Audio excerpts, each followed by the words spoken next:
Sa iba pang balita, huli ang dalawang lalaki dahil sa pagtangay raw ng taxi. Nagpanggap umano silang pasahero tapos inagaw ang sasakyan sa driver. Balitang hatid ni James Agustin. Nakasakay sa taxi ang dalawang lalaki ng parahin at arestuhin ng mga operatiba ng District Anti-Carnapping Unit ng QCPD. Ang taxi kinarna pala ng dalawa sa Quezon City.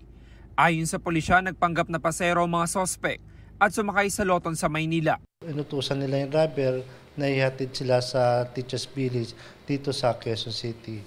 Pagdating nila rito sa Barangay Teachers Village ay yung isang lalaki po ay tinutukan ng patalim at yung isang naman pong suspect na katabi niya ay inagaw po yung manubela at doon po sa pilitang kinuha yung taxi. Nang pababain ng driver ng taxi, agad siya nakapag-report kaya nagkasta ng follow-up operation ng pulisya. Nakatanggap kami ng impormasyon na yung taxi po ay nakita sa bahagi po ng Taguig. So kaagad kaming nagtungo sa nasabing lugar at nakita namin yung taxi at positibong itinuro sa amin ng driver. Dismantle na po yung loob ng taxi. Yung mga parts po ay pinagtatanggal na po nila. Nabawi sa mga sospek ang isang kutsilyo at ilang tools.